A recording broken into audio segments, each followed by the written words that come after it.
ফজরের নামাজের পরে নবী তাকায় দেখে এক সাহাবী বসে আছে সামনে কাতারে, মানে নামাজ শেষ করে নবী কিন্তু 2 ওয়াক্ত, ধরে কোন কয় ওয়াক্ত?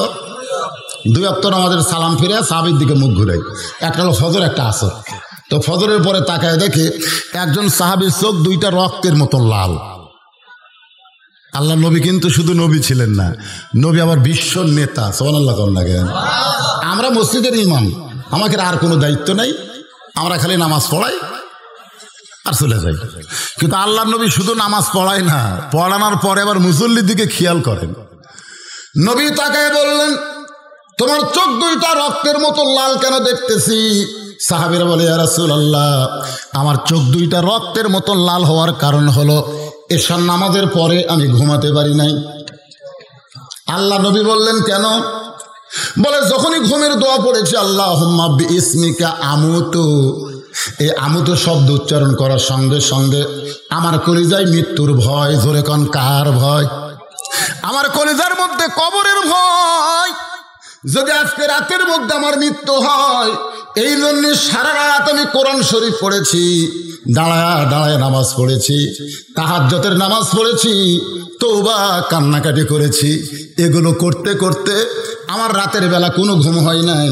অতিরিক্ত কান্নাকাটি করার কারণে আমার চোখ 2টা রক্তের মতন লাল হয়ে গেছে।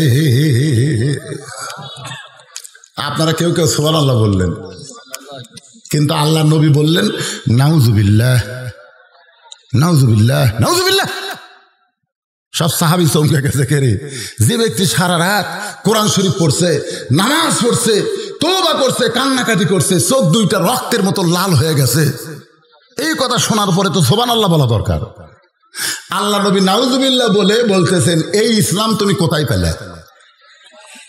এই ইসলাম, এই ইসলাম তো আমার না, এই ইসলাম তো আমি নবী তোমাদেরকে দেই নাই।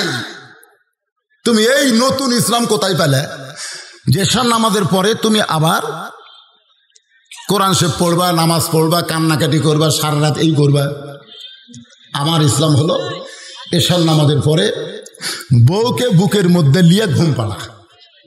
এ কথা বল না কেন? কথা কয়, এটা নবীর ইসলাম। নবী বলতেছে, আমার ইসলাম হলো এশার নামাজ পড়ে বাড়ির যায় বউকে বুকের মধ্যে নিয়ে ঘুম পাড়া। কোনো ফাঁক ছোঁয়া যাবে না, যতই করোনা হোক কোনো ফাঁক ছোঁয়া যাবে না। করোনার মধ্যে বাসের কিছু নিয়ম করছিল, বাস মানে 1 সিট পর পর বসা লাগবে। এখন স্বামী বসাচ্ছে, বউ আবার মাঝখানে 1 সিট ফাঁক দিয়ে ওই পরের সিটে বসবার দিছে। তখন কয়, শালারে রাত্রে এক কম্বলের তলে আমরা খেলা করল, আর বাসও দুটোই ফাঁক হয়ে বসা লাগবে, এইটা আমরা মানি না। আসলেই তো তাই। আল্লাহর নবী বললেন, শোনো, এশার নামাজের পরে আমার বউকে বুকের মধ্যে নিয়ে ঘুমায় যায়। অমিনাল লাইলি ফাতাহাজ্জাদ বিহি নাফিলাতাল লাক, রাতের একটা অংশে তাহাজ্জুদের নামাজ পড়ি, আবার ফজরের নামাজের ইমামতি করি। তোমরা শোনো, এশার পরে ঘুমিয়ে যাবে, তাহাজ্জুদ যদি নাও পড়তে পারো, ফজর যদি জামাত ধরো, তাহলে সারা রাত আল্লাহর ইবাদতের মধ্যে শামিল হবে। এটা কার ইসলাম? এটা নবীর ইসলাম, নবীর তরিকা। আর তুমি নতুন তরিকা, মাগরিব এশা পড়নি, 10টার সময় ঢুকে 110 রাকাত, ফজরে আজান দেওয়ার আগে শালারা বার হয়ে গেল, আর মুসল্লি পাওয়া গেল না। আত্তাকুল্লাহ, ভয় করতে হবে কার? হাক্কা তুকাতিহি। শুধু ভয় করলে হবে না, নিয়ম মতো ভয় করা লাগবে। আমি একজন লোককে বললাম, ভাইজান, আপনার বউ গোটা পাড়া ধরে, পাড়ার লোকেরা আপনার বউয়ের দিকে টাস টাস করে তাকায় থাকে। আপনি বলেন তো, আপনার বউটা যখন মারা যাবে তখন আপনি কয়টা কাপড় দিবেন? না না, ওনাকে বলতেছি যে আপনার বউ যেভাবে পাড়া বই ঘুরতেছে, পাড়ার লোকেরা আপনার বউয়ের দিকে খুব তাকায়। ভাই রে, আমি যে একটা হুজুর মানুষ, আমারও চোখ যায় না, যেটা সত্য কথা। হাক্কা তুকাতিহি খুব বোঝে না, আয়াতের তাফসীরটা বোঝাচ্ছে আপনাকে। তা আপনার বউ যদি হঠাৎ মারা যায় তাহলে কয় কাপড় দিবেন? তখন বলতেছে, না হুজুর, আমার বউ মরবে কেন? আরে যদি মরবে কেন মানে, এখনকার মানুষের ধারণা করোনা যখন হয়নি তাহলে আর মরবি না। করোনা যদি মরে তাহলে কয় কাপড় দিবেন? বলে 5 কাপড় দিব। আমি বললাম মরার পরে 5 কাপড় কেন দিবেন? কারণ তখন তো আপনার বউকে কেউ দেখবে না, এখন সবাই দেখতেছে, এখন 5 কাপড় দেওয়া লাগবে। হাক্কা তুকাতিহি মানে নারীদের জন্য বলতেছি, মা পর্দা আপনাদেরকে মানতে হবে। আমি আসার সময় দেখলাম অনেক মেয়েরা আজকের মাহফিল আসতেছে, তারা বারবার সালুবালু করতে, সালুবালু বগলার ভাষা, এদিক তাকায় এদিক তাকায়, তাদের সোপা খোপা সব দেখা যায়। অকরনা ফি বুয়ুতিকুন্না ওয়ালা তাবাররুজনা তাবাররুজাল জাহিলিয়াতিল উলা। রে মেয়েরা, তোমরা ঘরের মধ্যে থাকো, তোমরা ঘরের বাহির হও না। কোনো প্রয়োজনে যদি ঘরের বাহির হও তাহলে হেজাব পর্দা নিয়ে বের হওয়া লাগবে। হুকুম কা আব্দুল কাদের জিলানী রহমতুল্লাহর নাম শুনছেন? শুনছেন? উনি একদিন শাগরিদদের নিয়ে জান্নাতুল বাকি কবর জিয়ারত করতেছেন। জান্নাতুল বাকি, জান্নাতুল বাকি কোথায় অবস্থিত? আল্লাহ নবীর রওজার পাশে সবচাইতে বড় গোরস্থান। যে গোরস্থানের মধ্যে 10,000 সাহাবী রয়েছে, সুবহানাল্লাহ কোন? সেই গোরস্থানের মধ্যে আব্দুল কাদের জিলানী রহমতুল্লাহ আলাইহি যখন কবর জিয়ারত করে, কবর জিয়ারত আপনারা কিভাবে করেন? আমরা কিভাবে করি? কবরের পাশে দাঁড়ায় কোরআন শরীফ তেলাওয়াত করি, দোয়া দরুদ পড়ে এরকম 2খানা হাত তুলে আমরা দোয়া করি। জোরে কোন কথা ঠিক কি না? করি কি করি না? এই নিয়মে আমি মদিনা রাসূলের রওজার পাশে দাঁড়ায়া এই নিয়ম কেবল হাত তুলছি, এইভাবে যেই তুলছি, এক পুলিশ দৌড়ে আসে, এক লাঠি। ওরা মারে না, কিন্তু আবার মনে করেন যে মদিনা মক্কার পুলিশ আমাকে মেহমান হিসাবে সম্মান করে। সুবহানাল্লাহ।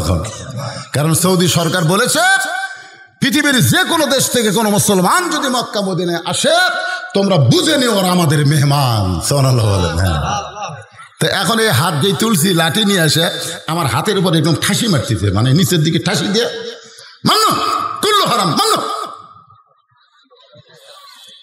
মানে এরকম হাত তোলা সম্পূর্ণ হারাম, মানো না জায়েজ।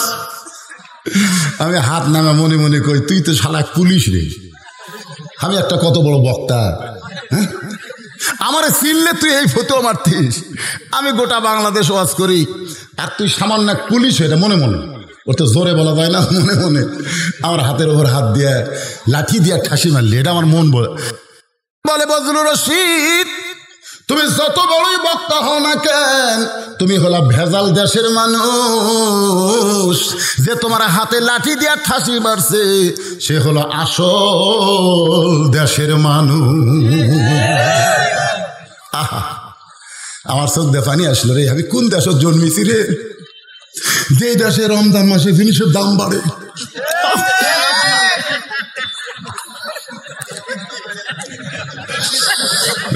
কোন দেশত জন্ম লিছি ভাই রে।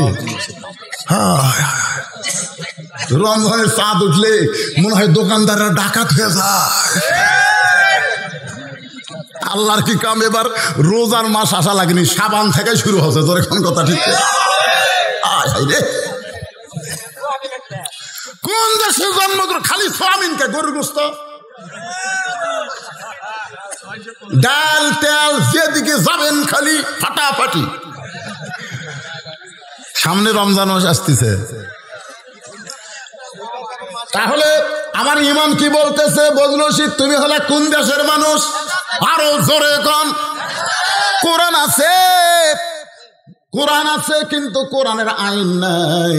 যেখানে কোরআন থাকবে কোরআনের আইন থাকবে না, অন্য যত আইন চলবে সব আইন হলো ভেজাল আইন। আর ভেজাল আইন দিয়ে কোনোদিন হাক্কা তুকাতিহি এই ডিগ্রি অর্জন করা যাবে? সবাই বলবেন, সবাই বলবেন, তাহলে রাত 12টা 1টা কখন বাজবি বোঝা যাবে না, ঠিক? হ্যাঁ ভাইজান, যারা দাঁড়া আছেন আপনাদের কি খুব কষ্ট হচ্ছে? হচ্ছে? আচ্ছা ঠিক আছে, আলহামদুলিল্লাহ। একটু মনোযোগ দিবেন। আব্দুল কাদের জিলানী রহমতুল্লাহ আলাইহি জান্নাতুল বাকির মধ্যে কবর জিয়ারত করতেছেন। হঠাৎ একজন শিষ্য শাগরেদ বলে, হুজুর আপনি চোখ বন্ধ করলে গোটা পৃথিবীর খবর বলতে পারেন। মুরিদেরা ছাত্ররা পীর সাহেব সম্পর্কে একটু ধারণা কম করে না বেশি করে? কম করে না বেশি করে? মানে সম্মান দিবার যায়া অতি ভক্তি, মানে এক পীর সাহেব এরকম চিরুনি দিয়ে দাড়ি হাসাবার গেছে, একটা দাড়ি উঠে পড়িছে, চিরুনি হাসি পড়ে গেছে। মুরিদ চিন্তা করে এই দাড়ির উপর কেউ যদি পাও দেয়, না আমার বাবার দাড়ি, এরা কেউ পাও দিয়ে খুঁজলে বদনাম হবে, দরকার নেই। ওই দৌড়ে যে দাড়িটা তুলে চুমা খায়া বাড়িতে নিয়ে গেছে। দাড়ির যে লাল কাপড় দিয়ে ওই দাড়ি পেছে তাকের উপর থুয়ে লেগে রাখছে হুজুরের দাড়ি মোবারক। এই দাড়িকে প্রতিদিন সকালবেলা একবার করে সালাম দেয়, দুইবার করে চুমা খায়। মিন শারিল ওয়াসওয়াসিল খান্নাস, ওর ভিতরে খান্নাস ধোকা দিছে যে দাড়ি যত্ন করার কারণে তোর বরকতের দরজা খুলিছে। তো এখন পীর সাহেব 10,000 মুরিদ নিয়ে একদিন এরকম ওয়াজ করতেছে, ওই পাগলা সাইড এসে বলতেছে, আমার হুজুরকে আপনারা চিনেন? যদি চিনতেন, পীর সাহেব কয় কি খবর স্যার? হুজুর আপনি তো ওয়াজ করতেছেন, একটা মিনিট কই আপনার পক্ষে। হুজুরের একটা দাড়ি মোবারক যত্ন করার কারণে আমার গোটা বাড়ি বরকতে পরিপূর্ণ হয়ে গেছে। তখন সমস্ত মুরিদ কয় আমরাও দাড়ি নেব। পীর সাহেব মনে মনে চিন্তা করে, অতি ভক্তি দেখাবার যায় এখন কি হলো? সমস্ত মুরিদ কয় হুজুর আমরাও দাড়ি নিব। পীর সাহেব বলতেছে দাড়ি হাসরানোর পরে যদি পড়ে তাহলে তোমরা নিও। কয় অত ধৈর্য আমাকে নাই, এখনই চাই। বলে কিভাবে নিবা? বলে না দিলে আমরা জোর করে দাড়ি উঁকড়া নিব। এখন এক পীর 10,000 মুরিদ পীরক পাড়া ফেলে দিয়ে যত দাড়ি আসলো সব দাড়ি উঁকড়ে নিয়ে সবাই একটা করে ভাগ করে নিয়ে চুমা খায়। বলে হুজুরের দাড়ি মোবারক। হুজুর গালে হাত দিয়ে দেখে রক্ত দিয়া গোটা গাল ভিজে গেছে। এরকম পীরের ব্যাপারে কতগুলো মুরিদ অতিরঞ্জিত আছে না নাই? দরকার আছে না না? একজন মুরিদ বলে হুজুর আপনি চোখ বন্ধ করলে গোটা পৃথিবীর খবর বলতে পারেন, আপনি একটু চোখ বন্ধ করে দেখেন তো এই জান্নাতুল বাকির কোন জায়গায় ফাতেমার কবর? কোন জায়গায় কার কবর? একটু চোখ বন্ধ করে দেখেন কোন জায়গায় ফাতেমার কবর। আব্দুল কাদের জিলানী ছোট্ট বাচ্চার মতন কান্না শুরু করে বললেন, এই জান্নাতুল বাকির মধ্যে মা ফাতেমার কবর আছে, কিন্তু কবরটা কোন জায়গায় এটা কিয়ামত পর্যন্ত বলা যাবে না। সমস্ত মুরিদ বলে হুজুর জান্নাতুল বাকির মধ্যে ফাতেমার কবর আছে, কিন্তু কবরটা কোন জায়গায় কেন বলা যাবে না? আব্দুল কাদের জিলানী বললেন ফাতেমা হলো জোহরা। জোরে কোন ফাতেমা কি? জহুরা। একটু মনোযোগ দেবেন, খাতুনে জান্নাত ফাতেমা তো জহুরা। আমার যে মায়ের আজকে লাইনের পর লাইন ধরে হাজার হাজার নারীর এসেছে, পর্দার অন্তরালে বসেছে, ওই মা বোনদের জন্যে হাক্কা তোকাতিহি বুঝাইতে গেলে এই জহুরা নিয়ে একটু ওয়াজ করা দরকার। কারণ মা বোনেরা যদি ভালো হয়ে যায় আমাদের আর কোনো টেনশন নেই। এখনকার মায়েরা কি করে জানেন? বাচ্চা কাচ্চা যখন খাবার চায় না তখন মোবাইলের গেম খেলা মুখের সামনে দেয়, এই দেখো এই দেখো গেম খেলা দেখো। গেম খেলা দেখে আর পক পক করে ওই খেলা দেখা ব্যস্ত হয়ে গেছে, এদিকে মুখের মধ্যে ঢুকে দিচ্ছে। ওই এক হাত থালি খাওয়ার পরে ওই বুঝবারই পারেনি যে পেটের মধ্যে ঢুকছে। আর আগেকার মায়েরা বলতো আল্লাহুম্মা বারিক লানা ফিমা রাযাকতানা ওয়াকিনা আযাবান্নার, বিসমিল্লাহি আলা বারাকাতিল্লাহ বলে সন্তানের মুখে খাবার দিত। আর এখনকার মায়েরা মোবাইলের গেম দিয়ে সন্তানদের খাওয়ায়। ঠিক কথা ঘর না কেন? আপনাকে ঘরের খবর আপনার বুঝতে পারতেছেন না। কোনো ছেলে যদি কান্দে, বাচ্চা যদি কান্দে, তখন মা কয় যা এই মোবাইলে যা যা। কান্না বন্ধ করার জন্য মোবাইল দেয়। ও এখন মোবাইলে গেম খেলে, খেলা দেখতে দেখতে দু এক সময় টিভি পড়ে অন্য জায়গা তো যায়, জোরে কম যায় না, যাইয়া খালি চোখ মিটি মিটি করতেছে আর দেখতেছে। শোনেন, 8 বছর 7 বছর 5 বছর ছোট বাচ্চাদের সামনে যদি মোবাইল দেন আর ওরা যদি ভিডিও গেম খেলা দেখে, ওদের 21 থেকে 22 বছরে গেলে ওদের চোখের অসুখ হবে, তখন আর ঠিক মতো দেখতে পাবে না। আমি মায়েদের বলবো, মা একটু মনোযোগ দিয়ে শোনেন। সমস্ত মুরিদরা বলে হুজুর জোহরা মানে কি, জোহরা মানে কি একটু আমাদের বুঝাই দেন। আব্দুল কাদের জিলানী বললেন এই জোহরা মানে যদি তোমরা শুনতে চাও তাহলে একটু ব্যাখ্যা বিশ্লেষণ শুনতে হবে। হাক্কা তুকাতিহি ওয়ালা তামুতুন্না ইল্লা ওয়া আনতুম মুসলিমুন। আল্লাহ বলতেছেন তোমরা মৃত্যুবরণ করো না, এটা আমাদের জন্য, আমাদের জন্য আল্লাহ বলতেছে তোমরা মৃত্যুবরণ করো না যতক্ষণ পর্যন্ত তোমরা মুসলমান না হবে। আমরা কোন ঘরে জন্ম নিয়েছি? কোন ঘরে? মুসলমানের ঘরে জন্ম নেওয়ার পরে আল্লাহ বলতেছে মুসলমান না হয়ে মরো না। তার মানে বোঝা গেল মুসলমানের ঘরে জন্ম নেওয়া সহজ, কিন্তু মুসলমান হয়ে মরা আরো জোরে কন। এই উঠবো শুরু হলো কেন? এরা কোন জাতের? কেবল আসল কথার দিকে যাচ্ছি। মরবেন না, এই মরবেন না, মনে হচ্ছে মরবি না, মশান মারতেছে, মরবি না। মুসলমান না হয়ে যদি মরেন তাহলে আমাদের অবস্থা কি হবে? আর মুসলমান হয়ে যদি মরতে পারি আমাদের মৃত্যু হবে না।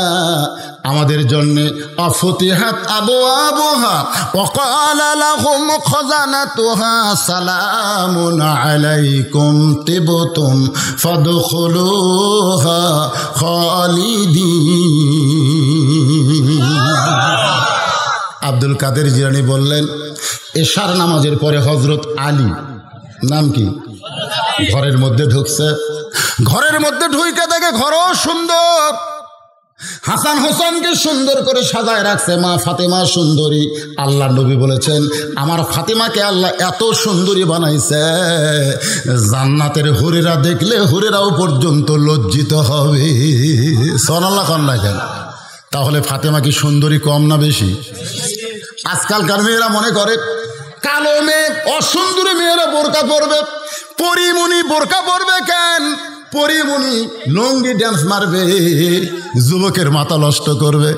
আমি অনেক যুবককে বলছি যুবক সবচাইতে সুন্দরীকে বলে আমার চোখে পরিমণি, কারণ পরিমণি বেশি কাপড় খুলেছে আর যুবকের কাছে সুন্দরী মনে হয়। আসলে যে মেয়েরা বেশি বেশি বেপর্দা হবে এরা সুন্দরী না, এরা হলো শিলা কলা ব্রয়লার মুরগি। জোরে কোন কথা ঠিক কি না? ব্রয়লার মুরগি আপনাকে কেমন লাগে? কথা না। আর শিলা কলা কিনা খান, হ্যাঁ জোরে কোন কিনা খান। একটু মনোযোগ দিয়ে শুনবেন। মা ফাতেমা সুন্দরী সাইজা গুইজা বসে আছে। হযরত আলী ঘরের মধ্যে গিয়ে আল্লাহর শুকর আদায় করতেছে। কারণ কোনো পুরুষ মানুষ যখন ঘরের মধ্যে যায় আর ঘরের মধ্যে গিয়ে যদি ঘরের সব কিছু সুন্দর দেখতে পায়, আপনি বলেন তো পুরুষ মানুষের মন খুশি হয় না বেজার হয়? কিন্তু ঘরের মধ্যে জিয়া দেখে কম্বল আউলা ঝাউলা, বালুস একটা ওয়ার খোলা, কুল বালুস খাটের তলে পড়ে আছে, খেতা আর্ধেক তুলা আর্ধেক পাড়া আছে। বইয়ের দিকে তাকায় দেখে বউ এটি কালি ভরা তোছে, এটি হলুদ ভরাছে, গোটা গাও খালি ঘামে দুর্গন্ধ হয়ে গেছে। সন্তানের দিকে তাকায় দেখে এক সন্তান কাঁদতেছে, আর এক সন্তান ভাত খাচ্ছে, গোটা মুখ টুক সব মাকে গেছে। এগুলা মরদ মানুষ দেখে কি কয়, আল্লাহ রাস্তায় ভালো, ঘরের মধ্যে ঢুকে আমার যেন গজব শুরু হলো। রাস্তায় যখন কোনো মেয়ে মানুষ দেখে তখন কলজা ভরে দেখে এটা কার বউ রে, এটা কার বউ রে, এত সুন্দরী। কিন্তু ঘরের মধ্যে যায় নিজের বউয়ের দিকে তাকাইলে দেখবার মন চায় না। হযরত আলী আল্লাহর শুকর আদায় করে বলে আল্লাহ আমার ঘরও সুন্দর, হাসান হোসেন সুন্দর, আমার বউটাও সুন্দর। এমন সময় আলহামদুলিল্লাহ বলে যখন শুকরিয়া আদায় করে, সঙ্গে সঙ্গে ফাতেমা দুইটা সন্তানকে বলে বাবা তোমার বাবার সঙ্গে আমার গোপন কিছু গল্প আছে, তোমরা দুই ভাই একটু অন্য ঘরে যাও। যেই মাত্র বলেছে হাসান হোসেনকে তোমার বাবার সঙ্গে আমার গোপন কিছু গল্প আছে, তোমরা দুই ভাই একটু অন্য ঘরে যাও। হাসান হোসেন মুস্কি মুস্কি হাসতেছে। মুস্কি মুস্কি হাসার কারণ হলো কারণ মা সাইজা গুইজা বসে আছে কার জন্যে? জোরে গান কার জন্যে? বাবার জন্যে। আর এখন বাবা ঘরের মধ্যে আসার সঙ্গে সঙ্গে মা যখন বলতেছে, বাবা তোমরা অন্য ঘরে যাও, তোমার বাবার সঙ্গে আমার গোপন কিছু গল্প আছে। হাসান হোসেন বুঝবার পারছে, মুস্কি মুস্কি হাসতেছে। এই জন্য আল্লাহর নবী বলেছেন, তোমাদের সন্তান 2 বছরের বেশি যখন বয়স হবে, তখন সন্তান ঘরের মধ্যে থাকা অবস্থায় স্বামী স্ত্রী কোনো মহব্বত করতে পারবে না। স্বামী স্ত্রী মহব্বত করলে ওরা বুঝবার পারবে। হাসান হোসেন যখন 2 ভাই অন্য ঘরে যায়, সঙ্গে সঙ্গে মা ফাতেমা ঘরের দরজা বন্ধ করে দেয়।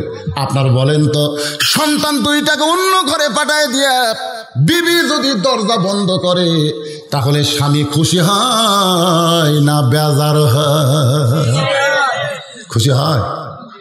কিন্তু যারা দেওয়াল টোকে বোঝেন না, ওই প্রসাদ বাজারে যায়, দেওয়ালের দিকে এতিমের মতন চাই আস, তো আর তাকানোর দিকে আমিও তাকালাম, কিন্তু কি রে লেখা আছে ইন্ডিয়ান হারবাল। কি লেখা আছে? Indian herbal. 2 মাস যদি কোর্স কমপ্লিট করেন, বড় হবি, মোটা হবি, কাঠগুলা সোজা হবি। নাউজুবিল্লাহ বড় মন চায় না? ওই যুবকেরা, মরদ মানুষ তুমি, পুরুষ মানুষ তুমি, কোরআনের মাহফিলে বসেছো তুমি। আজকে কোরআন থেকে এমন একটা ওষুধ তোমাদের হাতে দিয়ে দেব, আর ইন্ডিয়ান হারবাল খাওয়া লাগবে না। ওয়ানুনাজ্জিলু মিনাল কোরআনি মা হুয়া শিফাউ ওয়া রাহমাতুল লিল মুমিনিন। এই কোরআনকে মুমিনদের যাবতীয় রোগের ঔষধ হিসাবে আল্লাহ নাজিল করেছে। সুবহানাল্লাহ। কন্যা কোরআনের কাছে না ইন্ডিয়ার কাছে যা, ইন্ডিয়ার কাছে যাবা, ইন্ডিয়া। সব পুরুষ মানুষ বউ দরজা বন্ধ করলে খুশি হয় না, অনেকে টেনশনে পড়ে, জোরে কোন ঠিক কি না? কিন্তু মা ফাতেমা যখন দরজা বন্ধ করেছে, হযরত আলী তখন মুস্কি মুস্কি হাসতেছে। মুস্কি মুস্কি হেসে 2টা হাত বিবির দিকে বাড়ায় দিয়েছে। মা ফাতেমা দৌড়ে গিয়ে স্বামীর বুকের মধ্যে মাথা রাইখা ফোঁপায় ফোঁপায় কাঁদতেছে। আলী বলে, ফাতেমা কান্দো কেন? বলে, কান্দার কারণ হলো আর কোনোদিন ঘর সাজাবার পারবো না, আর কোনোদিন হাসান হোসেনকে সাজা দেবার পারবো না, আর কোনোদিন নিজের সাইজা গুইজা আপনার সামনে দাঁড়াবার পারবো না, কারণ আজকে গভীর রাত্রে ফাতেমার মৃত্যু হবে। যেই মাত্র কইছে আজকে গভীর রাত্রে ফাতেমার মৃত্যু হবে, গাছের গোড়া কাটলে গাছটা যেমন ঠাস করে পড়ে যায়, হযরত আলী তেমনি পড়ে গেলেন ঘরের মাঝে। যত বড় আসাদুল্লাহিল গালিব হোক না কেন, মৃত্যুর কথা মানুষকে দুর্বল করে দেয়। জোরে কোন কি করে দেয়? আল্লাহ বলেছেন, লা তামুতুন্না, মৃত্যুবরণ করো না ইল্লা ওয়া আনতুম মুসলিমুন, যতক্ষণ তোমরা মুসলমান না হবে। মুসলমান হয়ে যদি আমরা মরতে চাই, রে আল্লাহর বান্দারা, আত্তাকুল্লাহ হাক্কা তুকাতিহি, এই 2টা শব্দের ব্যাখ্যা বিশ্লেষণ আজকে আপনাদের সামনে করব। আর আমার মা বোনদের জন্য আলোচনা করতেছে, একটু মনোযোগ দিয়ে শোনেন। ফাতেমা আস্তে করে স্বামীর মাথাটা উরাতের উপরে নিয়ে কপালে একটা চুম্বন দিয়ে বলে, স্বামী গো, এমন করে আপনি কাঁদবেন না, কারণ আসলে যাইতে হবে। আপনারা বলেন তো, এর চাইতে সত্যি কথা আছে?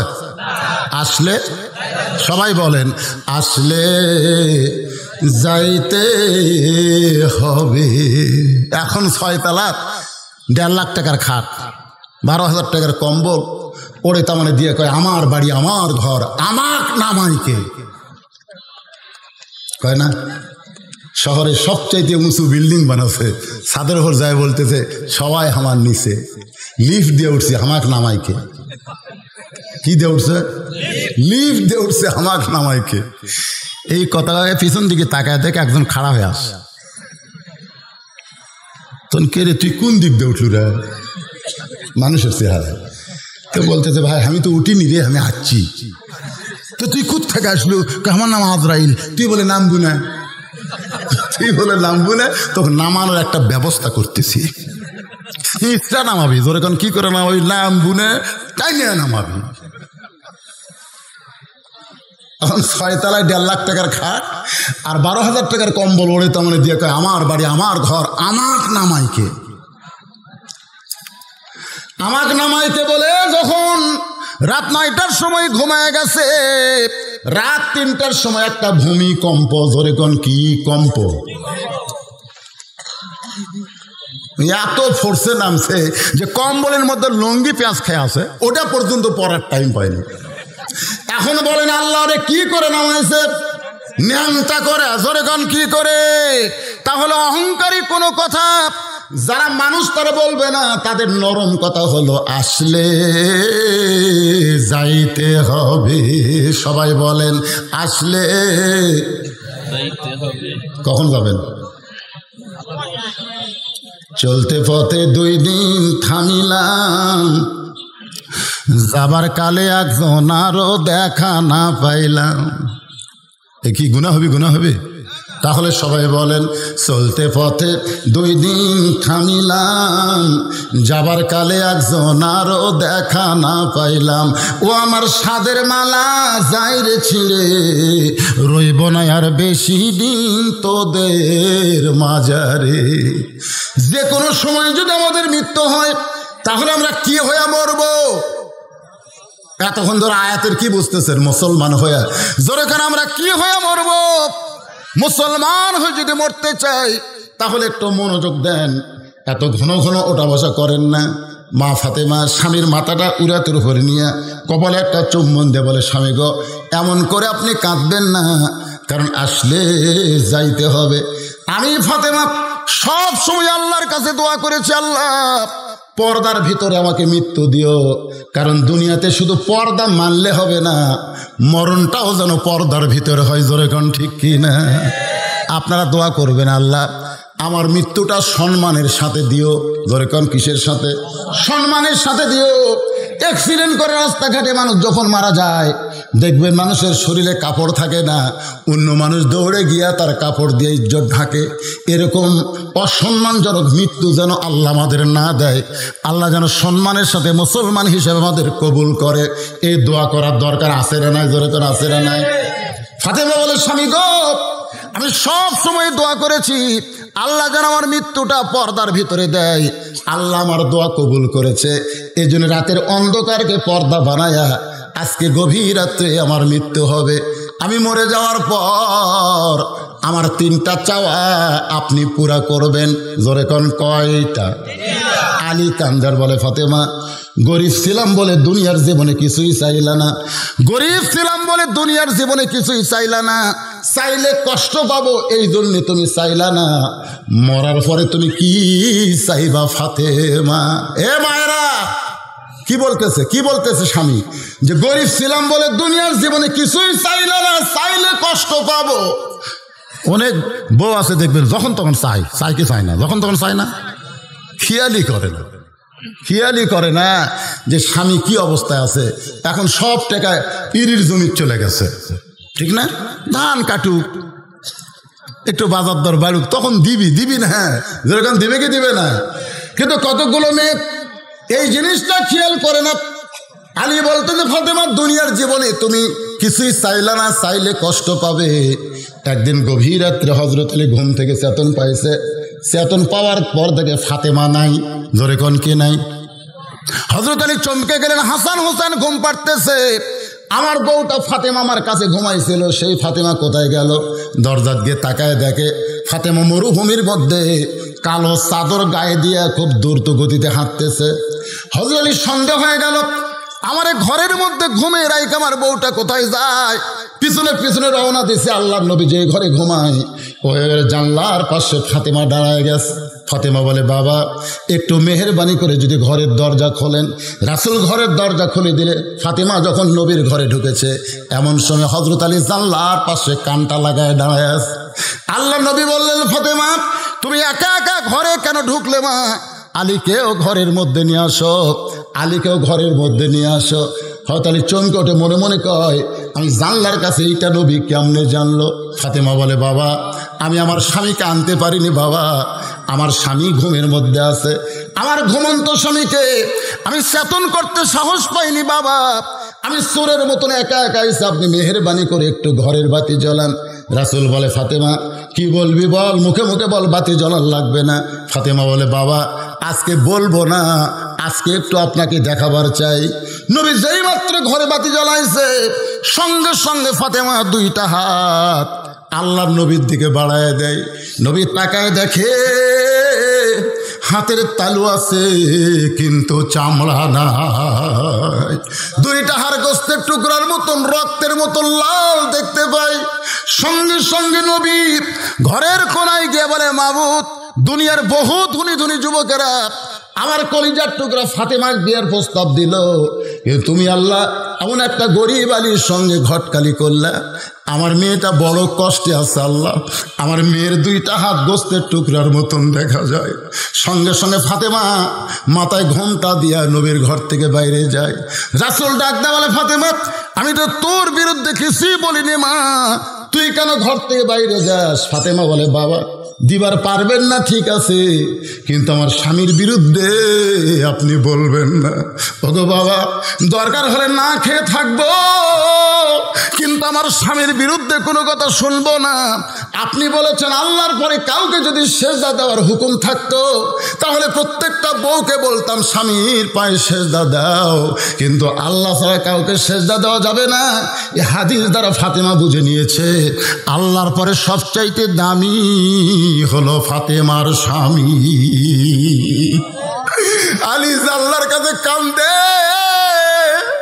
আর কয়, আল্লাহ, এমন একটা বউ যার দুইটা হাত গোস্তের টুকরার মতন হয়ে গেছে, এরপরও স্বামীর কাছে চাইলে স্বামী কষ্ট পাবে। আলী কান্দার বলে, ফাতেমা রে, দুনিয়ার জীবনে কিছুই চাইলা না, এখন মরে যাবে গভীর রাতে, তুমি কি চাইবা ফাতেমা? তুমি কি চাইবা? আমার কি দেওয়ার ক্ষমতা আছে? ফাতেমা বলে, স্বামী গো, আমার 1 নম্বর চাওয়া হলো আমি মরে যাব রাতে, এই রাতের অন্ধকারই আমাকে দাফন করা লাগবে।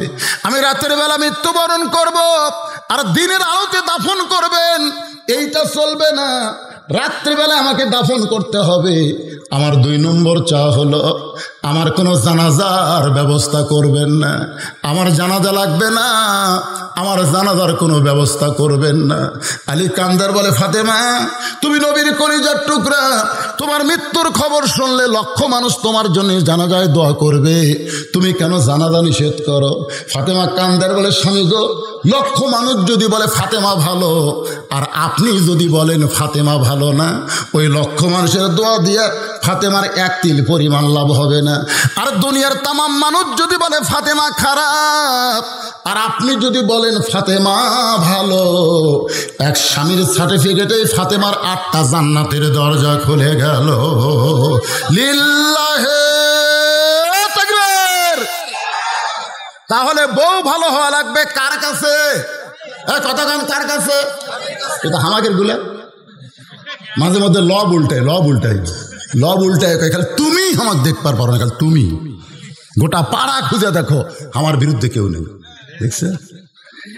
আচ্ছা, গোটা পাড়ার লোকেরা যদি আর বউকে ভালো কয়, ওই জান্নাতত যাবি? পাড়ার লোকেরা ভালো কেমনি বুঝবি? কারণ আমার মায়েরা, বোনেরা যারা পর্দার অন্তর আছেন, একটু মনোযোগ দিয়ে শুনবেন না। সবে বরাতের রোজা করবেন, সবে মেরাজের রোজা করবেন, আপনারা রোজার পাগল হয়ে গেছেন, কিন্তু আপনি কি জানেন? আপনি জানেন না যে স্বামীর অনুমতি ছাড়া নফল নামাজ, নফল রোজা করা যাবে? জোরে কান না। স্বামীর হুকুম ছাড়া এগুলো একটাও করা যাবে না। দুপুরবেলা কাজ কাম নাই, একটু রেস্ট করতেছে স্বামী, বউকে ডাকতেছে, আসো গো আসো। বউ বলতেছে, আমি রোজা আছি, আমি রোজায়। কলজাত ঘাও দিছে রে। এমনও হাদিসে বলা হয়েছে, মেয়েরা যদি নামাজের নিয়ত করে আর সেই নামাজ যদি নফল নামাজ হয়, স্বামী ডাক দিলে নামাজ ছেড়ে স্বামীর ডাকে সাড়া দেওয়া লাগবে। আর আমাদের গুলা ওই দিকটা পাকা আছে, কিন্তু স্বামীর কথা শুনবি না। আমার মায়েরা, বোনেরা, পর্দার অন্তরালে একটু মনোযোগ দিয়ে শুনবেন। ফাতেমা বলে, স্বামী গো, আমার 3 নম্বর চা হলো আমার লাশটা খাটনিতে তুলবেন না, কারণ খাটনি কান্দে নেওয়ার হাত পা তোকাতিহি। খুব খেয়াল করবেন, মেয়ে মানুষের খাটনি কারা কারা কান্দে নিবে? এই মরদ গুলা, কিন্তু ফতোয়া জানা লাগবে তো। এখন শালি মরে গেছে, দুলা ভাই কান দিচ্ছে আর বলতেছে, আমার আদরের শালিকে আমি একটু কবরে নামাবো। আদরের শালি ওর একটু কবরত নামাবি। তখন সমস্ত লোক ফতুয়া দিচ্ছে, হারাম হারাম, শালীর লাশ স্পর্শ করা দুলা ভাইয়ের হারাম। দুলা ভাই সাইডে যা মুসকে মুসকে হাসে। এখনই কান দিয়েছে, আবার হাসিস কে? হাসার কারণ হলো হারাম কখন হয়। এই শালি যখন জীবিত আসলো তখন আমার হুন্ডার পাশে চলে কত ফিল্ডিং মারছে, হাইড্রোলিক ব্রেক করছি, ভয়ে হামাক চাপে ধরছে, এক শালাও হারাম হয়নি। আর এখন মরিয়ে গেছে, এই সময় লাশ ধরা হারাম। তো বাংলাদেশে হারাম কখন হয়? তখন সাইড থেকে একটা লোক বলতেছে, এই দেশ হলো ভেজাল দেশ রে, ভেজাল দেশে হারাম মরার পরই হয় রে, বাঁচতে হয় না। ভেজাল দেশে হারাম কখন হয়? মরার আগে না মরার পরে? হ্যাঁ, মরার পরে। খুব মনোযোগ দিয়ে শোনেন, খাটনি কান্দে নেওয়ার 4 জন মানুষ নাই। আল্লাহর নবী যদি দুনিয়াতে থাকতো, ফাতেমা তার মেয়ে হওয়ার কারণে মরা মেয়ের লাশের খাটনি বাবা কান্দে নিবার পারত। হাসান হোসেন যদি বড় হইতো তাহলে মায়ের লাশের খাটনি কান্দে নিবার পারত। কিন্তু আমার নবী, আমার বাবা দুনিয়া থেকে বিদায় নিয়েছে, হাসান হোসেন এত ছোট, আমার লাশ খাটনিতে তুলবেন না। আপনি কান্দে করে ওই জান্নাতুল বাকির পূর্ব কোণায় সবুজ রঙের একটা বাতি জ্বলতেছে, সুবহানাল্লাহ কোন। হ্যাঁ, অন্ধকার কবর সবার জন্যে না। যারা মুসলমান হয়ে মারা যাবে আল্লাহ তাদের কবরকে আলোকিত করে দিবে। জানলা নাই দরজা নাই তো কি হয়েছে? দুনিয়ার জানলা দরজা নাই, কিন্তু আপনার কবর যদি জান্নাতের টুকরা হয় আল্লাহ জান্নাত থেকে দরজা জানলা খুলে দিবে। সুবহানাল্লাহ কোন না কেন ভাইজান? মরা লাগবে না? যেই কবরে 50,000 বছর আমাদের থাকা লাগবে, জোরে বলেন কত বছর? সর্বশেষে যেই ব্যক্তি মারা যাবে সেই ব্যক্তিকে কবরের ঘরে 50 বছর থাকা লাগবে। আজকে দুনিয়ার ঘর বাড়ি নিয়ে আমরা চিন্তা করি, কিন্তু কবর নিয়ে আমাদের কলিজায় কোনো চিন্তা নেই। কিন্তু যেদিন ডাক পড়িবে, সবাই বলেন, কিন্তু যেদিন ডাক পড়িবে কবর মাঝে যাইতে, জোগাড় কিছু করছ বন্ধু তার মাঝে বিছাইতে। বাদাম বাদাম গান তো ভালোই পারেন, বাদাম বাদাম, এরা কোয়া যাচ্ছে না? এটা কি ভুয়া গান না সত্য গান? তো সত্য গানাই যুবকেরা আমার সঙ্গে সবাই একটু বলো, হাক্কা তুকাতিহি ওয়ালা তামুতুন্না ইল্লা ওয়া আনতুম মুসলিমুন। এই আয়াতের তাফসীর বোঝা তোমাদের জন্য সহজ হয়ে যায়। বা মুরব্বীরা যদি না কয় ওরা মরবি না, বুড়াকে কোয়ার দরকার নেই। তোমরা যুবক যে কোনো সময় হাইড্রোলিক গাড়ি মনে করবে ব্রেক ঠিক আছে, মেরে দিয়েছে, অন্য একটা ভুটভুটি মারছে, যুবকগুলো অ্যাক্সিডেন্ট হয়ে বেশি মরতেছে, কলমা কোয়ার চান্স নাই। জোরে কোন কথা ঠিক কিনা? আছে? অধিকাংশ যুবক বেশি মরতেছে কলমা ছাড়া। আজকে তোমরা একটা আমার সঙ্গে গজল ডাকাও, কিন্তু যেদিন ডাক পড়িবে, কিন্তু যেদিন ডাক পড়িবে কবর মাঝে যাইতে, জোগাড় কিছু করছ বন্ধু তার মাঝে বিছাইতে। জান্নাতুল বাকির পূর্ব কোণায় সবুজ রঙের একটা বাতি জ্বলবে। ওই বাতি বরাবর আমাকে দাফন করবেন, আমাকে কবর খনন করে দাফন করবেন। ওগো স্বামী, আপনার যদি কবর খুঁড়তে কষ্ট হয়, কারণ নিজের বিবির কবর স্বামীর খোঁড়া খুবই কষ্ট হবে, এই জন্য আপনার একান্ত বন্ধু যদি কেউ থাকে দুনিয়ায়, তার একটু গোপনে বলবেন সে যেন ফাতেমার কবর খনন করে দেয়। তবে কবরের কথা দুনিয়ার কোনো মানুষকে যেন না জানায়। বাজান, গভীর রাত্রে হযরত আলী আবু যার গিফারের জানলার কাছে, আবু যার গিফারের জানলার কাছে বিষাক্ত সাপ যেমন ফুসফুস শব্দ করে এমন করে কাঁদতেছে।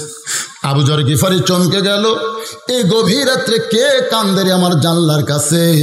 আয়েশা দেখে আসাদুল্লাহিল গালিব হযরত আলী কাঁদতেছে। আবু যার গিফারি বলে, আলী ভাই, জীবনে বহু যুদ্ধ তোমার সঙ্গে করেছি, কোন যুদ্ধে তোমাকে পরাজিত হতে দেখি নাই। আজকে কোন যুদ্ধে তুমি পরাজিত হয়ে এই গভীর রাত্রে আমার জানলার কাছে কাঁদতেছো? আলী বলতেছে, আবু যার, জান্নাতুল বাকির পূর্ব কোণায় সবুজ রঙের একটা বাতি জ্বলতেছে, ওই বাতি বরাবর একটা কবর কর।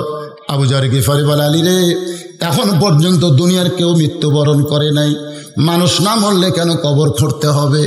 আর যদি মরে যায় দিনের বেলাকে কবর খোঁড়া যাবে না? আলী বলতেছে, আবু জহর, একজন পর্দানিশী গভীর রাত্রে মৃত্যুবরণ করবে। পর্দানিশীর ওসিয়ত হলো গভীর রাত্রে তাকে দাফন করা লাগবে। আবু জহর গিফারি বললেন, ভাই সেই পর্দানিশী কে গো? তার নাম কি তোমার মুখস্থ নাই? আলী বলতেছে, আমার হাসান হোসাইন আজকে আবার গভীর রাত্রে মা হারাবে। কারণ 6 মাস আগে কে হারাছে? না জোরে কোন 6 মাস আগে না চলে গেছে। এখন পর্যন্ত 2 ভাইয়ের চোখের পানি ফুরাই নাই। যে কোনো সাহাবীকে দেখে আর বলে, আমার নানা কোথায় রে? আমার নানা কোথায় গেল? আমার নানাকে কেন খুঁজে পাই না? সবাই কিছু বলবার চায়, কিন্তু আবু বকর শাহাদাত আঙ্গুলি তুলে বলেছে, রে নবীর সাহাবীরা, হাসান হোসেন যতদিন নানা বলে কান্দে, খবরদার নবীর রওজা তোমরা দেখাবা না, খবরদার নবীর রওজা দেখাবা না। কারণ নবীর রওজার পাশে যদি এরা 2 ভাই নানা বলে চিৎকার দেয়, আমি আবু বকর বলতেছি আল্লাহ নবীর ঘুম ভাঙ্গে যাবে। ইসলামের আলো জ্বলায়া দিয়া নবী ঘুমায়া আসেন সোনার। আপনাদের কি বিশ্বাস হয় মরে আছে? তাহলে সবাই বলেন, ইসলামের পতাকা উড়ায়া দিয়া নবী শুইয়া আসেন সোনার। আবু যর গিফারি বলে, এখন পর্যন্ত 2 ভাইয়ের নানা কান্দারি চোখের পানি ফুরাইনি। আবার গভীর রাত্রে যদি মা মারা যায়, তাহলে তোমার 2টা সন্তানকে তুমি কেমনে সামাল দিবা? আলী বলতেছে, আবু যর পরের কথা পরে চিন্তা করা যাবে, যা একটা কবর কর। আবু যর কোদাল নিয়ে জান্নাতুল বাকির পূর্ব কোনায় গিয়ে দেখে সবুজ রঙের বাতি জ্বলতেছে, যে বাতির কোনো তার নাই, যে বাতির কোনো সুইচ নাই, বিনা তারে বিনা সুইচ আমার আল্লাহ তাআলা কুদরতি ভাবে লটকায়া দিছে। লিল্লাহে তাকবীর। আমার আল্লাহ পারে কি পারে না? জোরে কোন পারে কি পারে না? আল্লাহর ক্ষমতার দিকে খেয়াল করবেন। আপনি কবরে যাবেন, আপনার কবরে আল্লাহ রিজিক পৌঁছায় দিবে। আপনার কবরে যদি আপনি আল্লাহ রাহের সৈনিক হয়ে কবরে যান, আল্লাহ বলেছেন, ওয়ালা তাকুলু লিমান ইউকতালু ফি সাবিলিল্লাহি আমওয়াতুন বাল আহইয়াউ ওয়ালাকিন লা তাশউরুন। আল্লাহু আকবার। আবু যর গিফারি তাকায় দেখে আলো, কিন্তু এই আলো কিন্তু গোলাকার, কিন্তু ওই বাতির আলোটা গোলাকার নয়, কবরের মতো 4 কোণা। ওই আলোর মধ্যে আবু যর গিফারি কোদাল দিয়ে কবর খনন শুরু করলেন। কবর খুঁড়তে খুঁড়তে এক সময় বিবেক হেরে গেছে, বিবেক নাই, আবেগে বলতেছে, কবর তুই কি বলতে পারিস এই গভীর রাত্রে কেন কবর খুঁড়তে আইছি? কবর তুই কি বলতে পারিস দিনের বেলা কবর না খুঁড়ে এই গভীর রাত্রে কেন কবর খুঁড়তেছি? কবর রে, আজকে তোর মধ্যে এমন একজন মহিষী নারীকে দাফন করা হবে, আল্লাহ নবীর মেয়ে হওয়ার পরেও নবী তাকে মা হিসাবে সম্মান দিয়েছে। সুবহানাল্লাহ। সবাই জোরে কইলেন না? মা আয়েশা থেকে বর্ণিত হাদিস, নবীর 3টা বিবিকে নিয়ে নবী গল্প করতেছে। কয় বিবি? 3টা। উম্মে সালমা, আয়েশা আর সাউদা, 3টা বিবিকে নিয়ে গল্প করতেছে নবী। নবী যখন বইয়ের সাথে গল্প করে তখন নবী থাকে না। সুবহানাল্লাহ কবেন না? আপনি কি মনে করছেন আমি যত বড়ই হুজুর হই, আমার বইয়ের সাথে যখন গল্প করি তখন হুজুর হয়ে? একদিন আমি গল্প করার চাইছিলাম, ওয়াজ করে বাড়ি যা বলতেছি, শোনো, তোমাকে জনগণ আমার ওয়াজ শোনার টাকা দেয়, আর তুমি আমার 5 মিনিট ওয়াজ শুনবে 500 টাকা দেবো, 10 মিনিট শুনবে 1000 টাকা দেবো। তো কয় মিনিট শুনবে? ওই লিজি আমার টুপি খুলে বলতেছে, তাড়াতাড়ি পাঞ্জাবি খোলেন, বলে ভাক্কা বাদ দেন। জনগণের কাছে আপনি হুজুর, আমার কাছে হুজুর। আরে আল্লাহর নবী যখন বিবিদের সঙ্গে গল্প করতেন তখন নবী হিসাবে গল্প করতেন না, স্বামী হিসাবে গল্প করতেন। মা আয়েশা নবীর মাথার চুল লম্বা ছিল, এই বাবরি চুল টানতেছে, মাথা টিপে টিপে দিচ্ছে, আর উম্মে সালমা নবীর লোক টানতেছে, আর সাউদার বয়স বেশি, ও সামনে বসে গল্প শুনতেছে।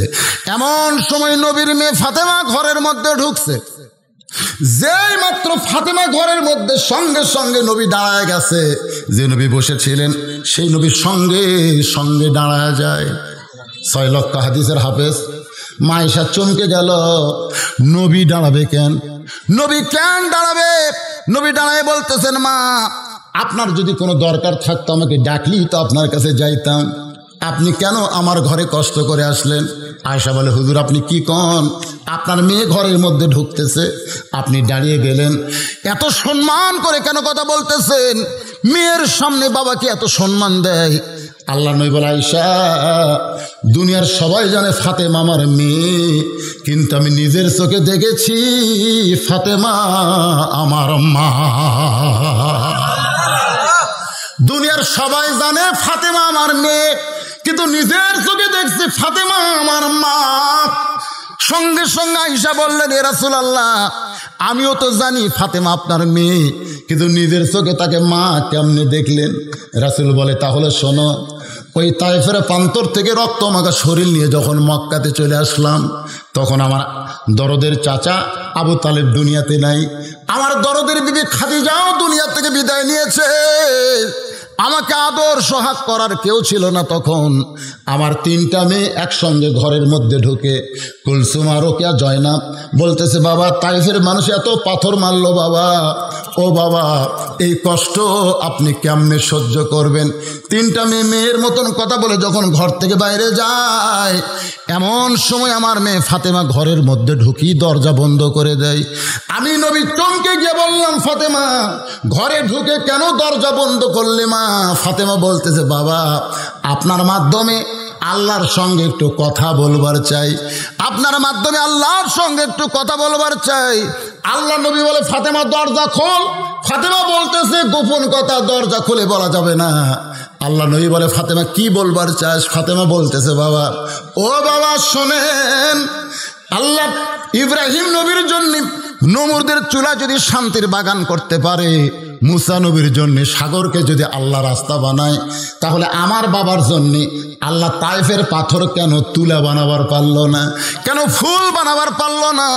ওরা আপনাকে লক্ষ্য করে পাথর মারবে, কিন্তু পাথর আপনার দেহে ফুল হবে। নমরুদের আগুন যদি ইব্রাহিমের জন্য শান্তি হয়, মুসা নবীর পরশে যদি সাগর রাস্তা হয়, তাহলে আমার বাবার দেহের পরশে কি পাথর ফুল হবার পারে না? পাথর কি তুলা হবার পারে না? গোটা দেহ কাইটা তরতর করে রক্ত বের হয়ে আমার বাবা আহত হয়ে গেছে, এই কষ্ট আমি কেমনে সহ্য করব?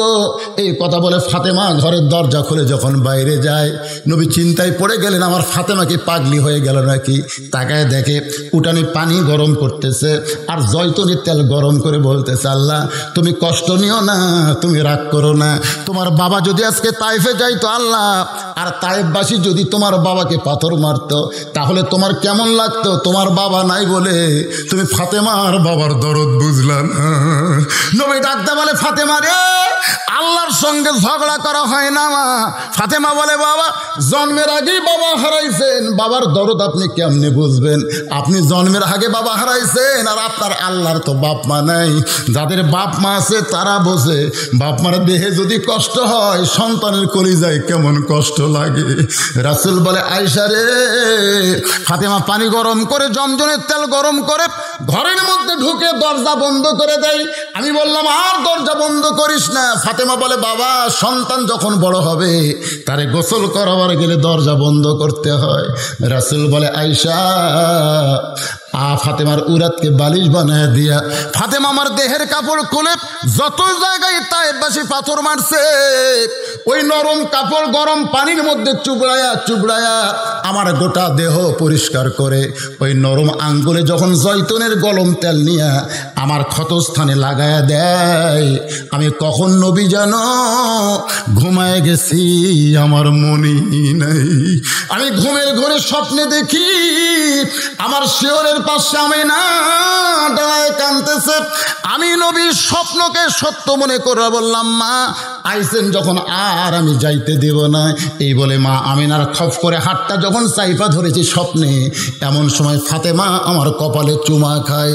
ফাতেমার চোখের পানি আমার চোখের মধ্যে ঢুকে ঘুম থেকে চেতন পেয়ে বলি, ফাতেমা তুই সবসময় কান্দিস নাকি? ফাতেমা বলে, বাবা আপনি স্বপ্নে মা বলে আমার হাতটা চাইপা ধরছেন, এখনো পর্যন্ত আপনি হাতটা ছাড়েন না। রাসূল বলে, ফাতেমা মা বলে তোর হাতটা যদি চাইপা ধরি তাহলে তুই শুনে নে, তুই আমার মেয়ে হবার পারিস, কিন্তু কলিজার মধ্যে তুই আমার মা।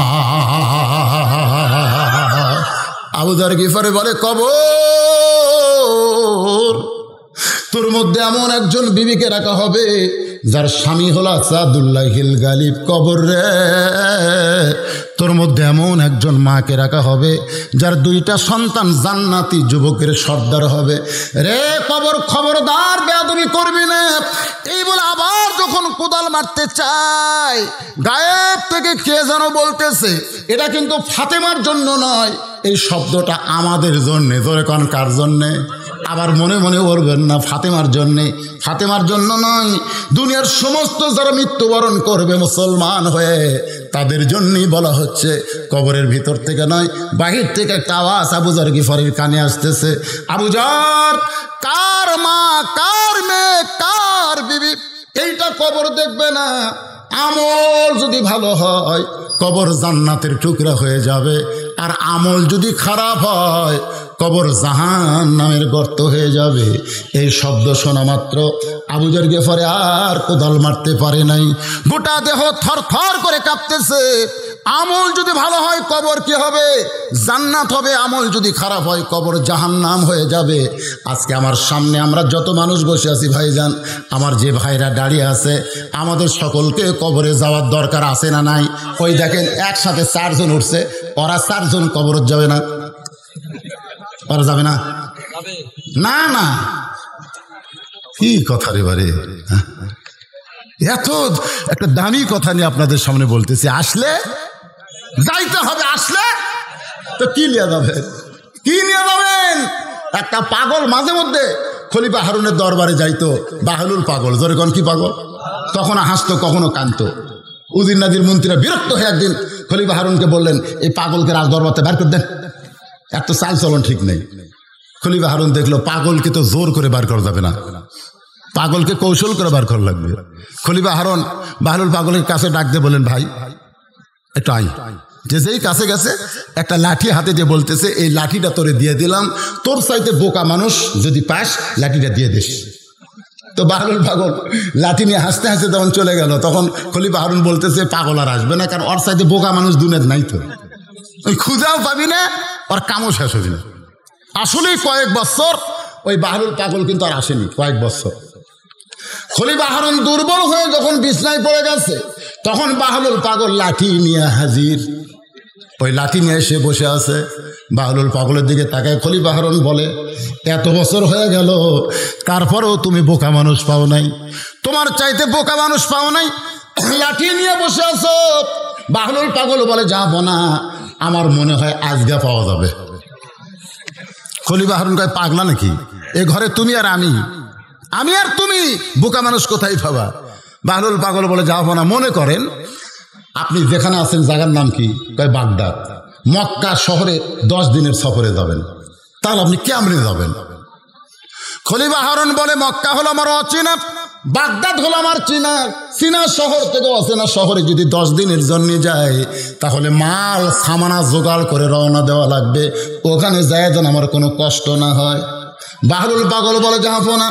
দুনিয়ার একটা শহর থেকে আর একটা শহরে 10 দিনের সফরে যদি মাল সামানা জোগাড় করে যাও রওনা দেন, এখনই যদি আপনার মৃত্যু হয়, আখিরাতের বিশাল একটা জগতের সফর শুরু হবে।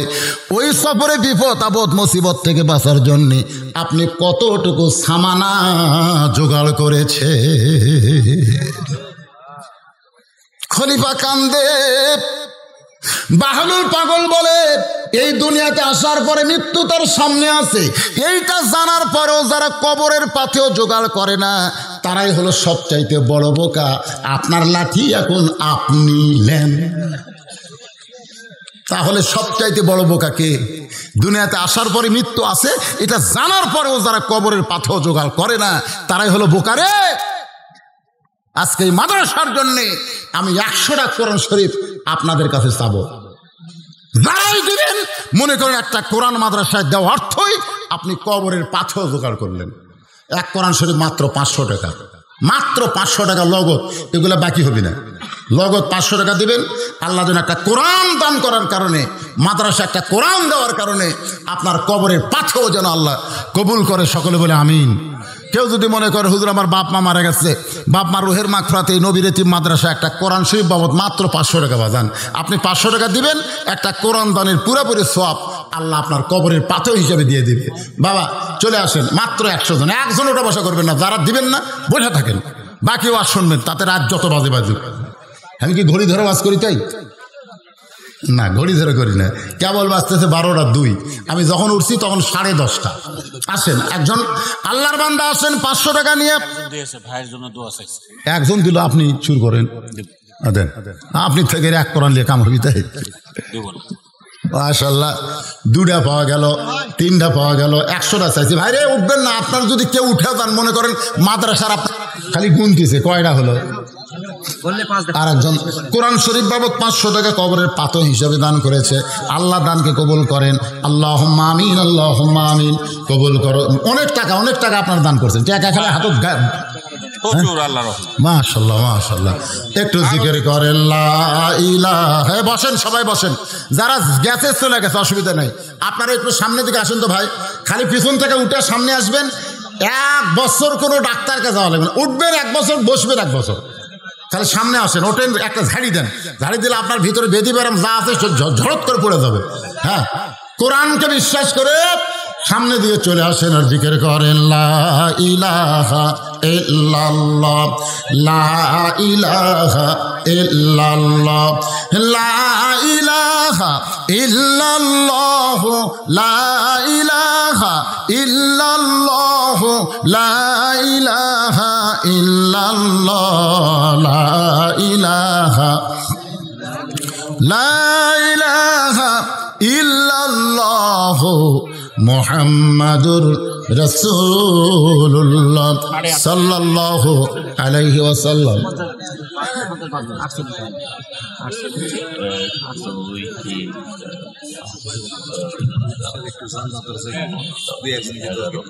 জানলা লাগবে। মাদ্রাসায় নতুন ঘর হয়েছে। মাদ্রাসা হচ্ছে আল্লাহর নবীর ঘর, সে আল্লাহর নবীর ঘরে জানলা লাগবে। আপনাদের মধ্যে এমন কোন আল্লাহর পাগল আছেন যে নবীর ঘরে একটা জানলা দিয়ে আপনার কোমরে আল্লাহ জান্নাতের জানলা খুলে দিবে? এরকম কেউ আছেন যে হুজুর সবই পড়ে থাকবে, কিছুই নিয়ে দেওয়া যাবে না, কাপড়ের কোনো পকেট নেই? আপনাদের মধ্যে এমন কোন আল্লাহর পাগল আছে নবীর আশেক যে নবীর এতিম ঘরে একটা জানলা দিবেন? কি নাম? বাবা একটু উঠে আসেন, আসেন বাবা। আল্লাহ রে, বাবা লিল্লাহে তাকবীর। নাম কি বাজান? আপেল মাহমুদ খোকন। নবীর ঘরে একটা জানলা, জোরে কান মারহাবা। আপনি কি খবর চাচ্ছেন? নবীর প্রেম যদি কলিজায় না থাকে এমনি উঠছে? আরে আমরা নবীকে ভালোবাসি, সেই নবীর ঘরে একটা জানলা দেওয়া লাগবে। খোকন দিয়েছে একটা জানলা, কয়টা লাগবে? 8টা লাগবে। একটা জান্নাত 8টা ঘরে মিলে গেছে, 8টা জান্নাত 8টা জানলা। 8টা জান্নাত। জান্নাত কয়টা? জানলা কয়টা? প্রত্যেকটা জান্নাতের বিনিময়ে একটা করে জানলা। সুবহানাল্লাহ। 2 নম্বরে কোন আল্লাহর পাগল আছেন একটা জান্নাতের দরজা খোলার জন্য নবীর মাদ্রাসায় একটা জানলা দিবেন? ভাইরে বলেন কত টাকা কত হলে ডাক্তার খায়? আজকে নবীর মাদ্রাসায় দিলে আপনি জান্নাতের দরজা খোলা পাবেন। কে তুল্লা হাত?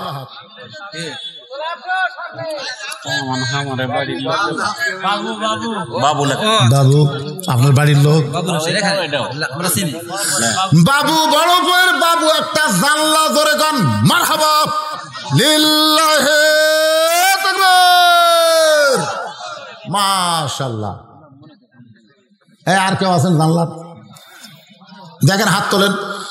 মাদ্রাসার সভাপতি সাহেবকে, এই মাদ্রাসার সভাপতি কে রে? ম্যানেজিং কমিটির সভাপতি নাই? আনিসুর রহমান। দরজা কয়টা লাগবে? 3টা দরজা লাগবে। আনিসুর রহমান একটা দরজা দিবে ইনশাআল্লাহ। লিল্লাহে তাকবীর। 3টা দরজার মধ্যে আনিসুর রহমান একটা দরজা ধরে কারণ মারহাবা। আর লাগবে দরজা 2টা, জানলা লাগবে 6টা। ভাইজান একটু বলেন, সবই তো ওটা লাগবে, কিছু উঠুক, তারপরে কিছু আবার দেখা যাবে ইনশাল্লাহ। মাদ্রাসার কেশিয়ারকে টাকাগুলো যাই দিবি, তাই কুটি। মাদ্রাসার কেশিয়ার নাই, আশেপাশে নাই, এখন বাইরে থাকলে হবি। তাই মাদ্রাসার সেক্রেটারিকে, সেক্রেটারি, এই মাদ্রাসার সেক্রেটারি সাহেব আসেন। নাই, সেক্রেটারি নাই। আব্দুর রাজ্জাক সাহেব আসেন, আসেন, আল্লাহ রাস্তা আসেন। একেবারে আমাদের বগুড়া থেকে উদেন উদেন উদেন বোঝেন, মানে এদিক দিয়ে শিয়াল ঢুকবে, ওই দিক দিয়ে বের হয়ে দরজাও নাই, জানলাও নেই, সব ফাঁকা। এই যে আমার নবীর ঘর, আল্লাহ রসুলের ঘর, মহব্বত কোরআনের ঘর, সেই ঘরে জানলা দেওয়া মানেই জান্নাতের দরজা খোলা। ভাইজান 2টা হচ্ছে, আর 3 নম্বরে কেউ নাই। একটু বলেন, এটাই কবরের পাতেও হবে রে, কবরের পাতে হবে। আহা, শয়তান বুঝবার দিচ্ছেন। মিন শাররিল ওয়াসওয়াসিল খান্নাস, খালি ভিতরে খান্নাস কি দিচ্ছে? ওয়াসওয়াসা দিস না, দিস না। কি বাবা, এই হাত তুললো, কিছু কয় নাকি? নাই, আর কেউ নাই? জিকির করেন লা ইলাহা ইল্লাল্লাহ। এটা কত হচ্ছে? 12,350।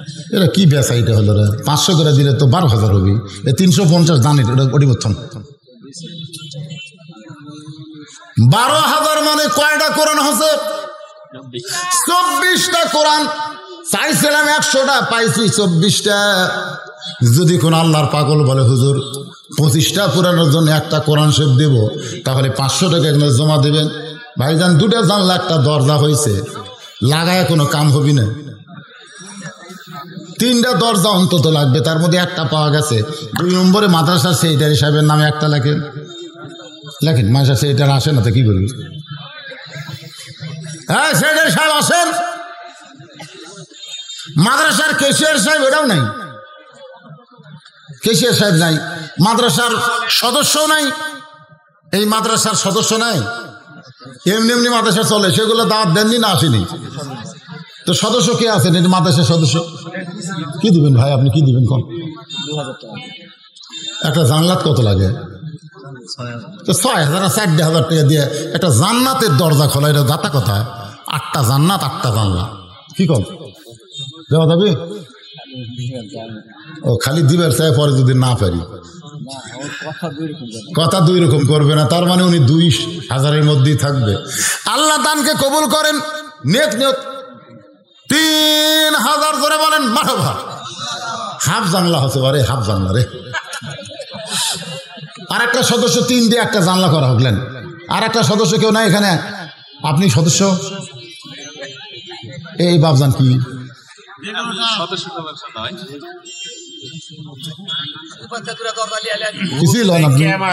কিছু দেবে না?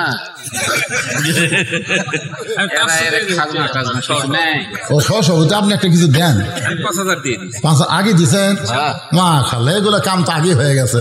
পরে যেটা হচ্ছে এটা হলো বোনাস। বোনাস হচ্ছে না? মাশাআল্লাহ, লিল্লাহে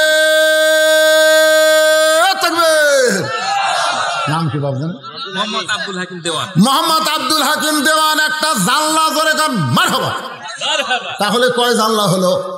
3টা জানলা হয়েছে। 3টা, 4টা হয়েছে। আর একটা কে দিছে? আগে 4টা হয়েছে, লিখতেছেন না? এ জানলা কয়টা হলো রে? 3.5টা হয়েছে। কি নাম? আবু সাইদ একটা জানলা জোরে কান মারহাবা। 4টা জানলা হয়ে গেছে, 4 জানলা হয়ে গেছে। এগুলো লেখা লাগবে ভাই রে, পরে কিন্তু আদায় করে দে, সমস্যা নাই। দিয়ে দিবি, এমনি দিয়ে লেখা দিছে। মাশাআল্লাহ, মাশাআল্লাহ। মুখলেসুর রহমান একটা দরজা। জানতো জানতো, হাত দেন তো দেখি। মায়ের জন্য দোয়া করে। লিল্লাহে তাকবীর। মুখলেসুর রহমান মায়ের রুহের মাগফিরাতে একটা দরজা জোরে কান মারহাবা। আর একটা দরজা হলে অন্তত দরজা আটকান গেল। আর একটা দরজা বাবা, 3টার মধ্যে 2টা হয়ে গেছে, 2টা হয়ে গেছে। আর একটা দরজা আর একটা দরজা বলেন কত টাকা কত হালে কত দিকে চইলা যায়। মাদ্রাসায় নবীর ঘরে দরজা দিলে নবী শাফিউল মুজনিমিন কঠিন মুসিবতের সময় সুপারিশ করে আপনাকে জান্নাতে নিয়ে যাবে। সেই নবীর মহব্বতে একটা দরজা বলেন, বলেন বাবা বলেন, একটা দরজা। ওই পারে বসে আছো উনি কি শাহী মসজিদের না, এখানে বিজ্ঞাপনে সভাপতি টভাপতি কিছু না? হ্যাঁ না, লাগ ধরে আছে, বরের মতন লাগ ধরছে আপনি থেকে কন মাশাআল্লাহ হয়ে গেছে হয়ে গেছে। কে রে হাসতে হারামি লয় রে জান্নাতের দরজা কই হ্যাঁ কথা রে লিল্লাহে আজকের মাহফিলের সম্মানিত সভাপতি সাহেব একটা দরজা ধরে গান মারহাবা। আর দিবার চাইলেও দরজা নেওয়া যাবে না, কারণ তিনটা দরজা তিনটাই হয়ে গেছে, জানলা হয়েছে চারটে। খায়রুল ইসলাম কি দিল? খায়রুল ইসলাম একটা জানলা করছে দান। আল্লাহ খায়রুলের দানকে কবুল করে জান্নাতের মালিক বানান। বিয়া শাদী হয় নাই কেটে যুবকটা কোন জায়গা সেটা কোনটা খায়রুল কুন্ডে কেড়ে বিয়া হয় না কেড়ে কোন দেশ হতে এ দেশত বিয়া হবে না, এটা একটা কথা। অনেক বড় জানলা হয়ে গেছে পাঁচটা, 5:30 আমরা ধরলাম না পরে 5টা জানলা হয়ে গেছে, আর মাত্র 3টা লাগবে।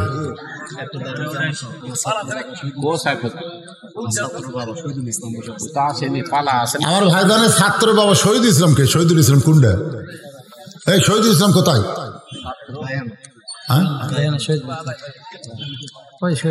কোথায়? সামনে দাঁড়ান, আপনি একটা জানলা দিবেন। শহীদুল ইসলাম একটা জানলা 6টা হয়ে গেছে, আর মাত্র 2টা দরজা শেষ, জানলাও শেষের দিকে ভাইরে চান্স নেন।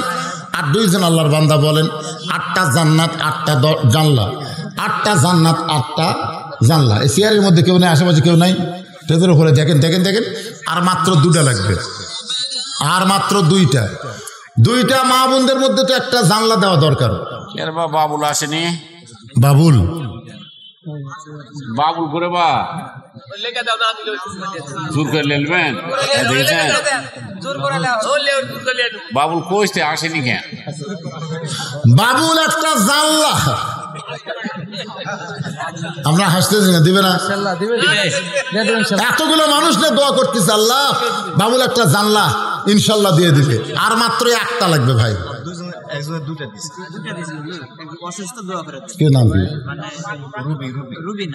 রুবি নামে একজন মা আমার একাই 2টা জানলা, জোরে গান মারহাবা। অসুস্থ মানুষ দোয়া চায়, আমরা দোয়া করে দিব আল্লাহ যেন তাকে পুরাপুরি সুস্থতা দান করে, জোরে গান আমিন। আমিনো আল্লাহ আমিনো। দানকারীর জন্য হও তুমি জান্নাতেরও জামিন। হয়ে গেছে বাবা, জানলা দরজা শেষ, একটা বেশি হলো। এখন ছাত্রছাত্রী লাগবে নাকি সেটাতে বললেন, সে বলে দেবো তাহলে। ছাত্রছাত্রী তো লাগবেই, পাটা দিবে। জেসমিন ও আগে দোয়া হলো রুবি কয়ে, একই নাম নাকি? জেসমিন রুবি বাতিল। জেসমিন অসুস্থ মানুষ, 2টা জানলা। আমরা সকলেই দোয়া করবো আল্লাহ জেসমিনকে যেন পুরোপুরি সুস্থ করে দেয়, জোরে কান আমিন। একটু জোরে বলে আল্লাহুম্মা আমিন, আল্লাহুম্মা আমিন। বাজান গো হযরত আলী গভীর রাত্রে ফাতেমারে কান্দে করে নিয়ে ওই জান্নাতুল বাকির পূর্ব কোণায় সবুজ রঙের বাতি জ্বলতেছে। ওই বাতি বরাবর তাকায় দেখে কবর খননকারী আবু যর গিফারি নাই। আবু যর গিফারি বলে ডাকে, কিন্তু আবু যর গিফারিকে আল্লাহ তাআলা আগেই কবর থেকে সরায় নিছে। হযরত আলী ফাতেমারে দাফন করার পরে কবরে যখন মাটি দেওয়া শেষ, এমন সময় আসমানের দিকে তাকায় বলে আল্লাহ আমার বিবি ফাতেমাকে তুমি কবুল করো। আমি স্বামী আলী তার প্রতি এত খুশি, তুমি আল্লাহ একটু খুশি হয়ে যাও। এই দোয়া করার পরে তাকায় দেখে সামনে কয়েকটা পুরাতন কবর দেখতে পায়, এইমাত্র ফাতেমার কবর দেওয়া হলো, সেই নতুন কবর গেল কোন জায়গায়? ফাতেমার কবর বলে হযরত আলী যখন চিৎকার দেয়, এমন সময় কে যেন বলে, আলী আমার ফাতেমা পর্দা নিশি, আমি আল্লাহ জোহরা ডিগ্রি দিয়া ফাতেমার কবরকে কিয়ামত পর্যন্ত পর্দা করেছি। আমার বাবাজিরা, আমাদের ঘরে ফাতেমা আছে, আমাদের ঘরে বিবি আছে, আমাদের ঘরের বিবিকে পর্দার মধ্যে রাখতে হবে। হাক্কা তুকাতিহি, যদি এই ডিগ্রিটা অর্জন করতে চায় তাহলে নারীদের জন্য পর্দা ছাড়া অর্জন করা সম্ভব না। আর আমরা যারা পুরুষ মানুষ, এই যে আল্লাহর নবীর এতিম মাদ্রাসা, যে মাদ্রাসায় অকাতরে আমরা দান করলাম, এইরকম মাদ্রাসা বর্তমান সরকার ইচ্ছা করলে চালাবার পারে, কিন্তু সরকার প্রাইমারি চলায়, মাদ্রাসা চলায় না। আপনাদের মতো মানুষের দ্বারা আল্লাহ হাক্কা তুকাতিহি যথাযথ ভয় ধারণ করার জন্যে এই মাদ্রাসাগুলো টিকায় রাখছে। সোনাল্লাহ কন্যা খেন আগডুম বাগডুম ঘোরাডুম সাজে ঢাক ঢোলক ঝাঁদর বাজে আইন টিয়ে নাও ভরা দিয়ে না লাগালো বোয়াল মাছে চাইনে থেকে ভোদন নাচে। এই মিথ্যা শিক্ষা যেখানে দেওয়া হয়, তার হেডমাস্টার বেতন শুনলে মাথা খারাপ, মোসর তাও দেয়ের ঘুরে বেড়ায়, কয় শোন রে, চাকরি গেলেও বসে থাকে বেতন, শেষে 1 কোটি টাকা পাবি, উনি যদি মোরা যায় বউ যতদিন বাঁচবি ততদিন পাবি, আর তোর আলিফ বা তাসা শিখা কি পাস? হ্যাঁ, এই মাদ্রাসাগুলো একমাত্র আত্তাকুল্লাহ হাক্কা তুকাতিহি যাদের কলিজার মধ্যে আছে, তারাই মাদ্রাসার শিক্ষকতা করতে পারতেছে। জোরে কোন কথা ঠিক কিনা ভাইজান? এটা জাতা কথা নয়। আর আপনারা যারা এই যে এত রাত ধরে ওয়াজ শুনতেছেন, আবার মাদ্রাসা অকাতরে দান করলেন, আল্লাহ আমাদের সকলকে কবুল করুন। যখন মৃত্যুবরণ হবে আমরা যেন মুসলমান হিসাবে দুনিয়া থেকে বিদায় নিতে পারি, আল্লাহ কবুল করুন। সকল বলে আল্লাহুম্মা আমিন। আস্তাগফিরুল্লাহ রাব্বি মিন কুল্লি যামবি ওয়া তুবু ইলাই, লা হাওলা ওয়ালা কুওয়াতা ইল্লা বিল্লাহিল আলিয়্যিল আযীম। আবার 500 টাকা কোরআন শরীফ বাবদ পাওয়া গেছে, 26টা হলো, মাশাআল্লাহ 26টা হয়ে গেছে। 4 জন আল্লাহর বান্দা দিলে 30 পারা কোরআন, 30টা কোরআন পাওয়া গেল। 4 জন, জোরে কোন কয়জন? 4 জন, 26 হয়ে গেছে। কোরআন কয় পারা?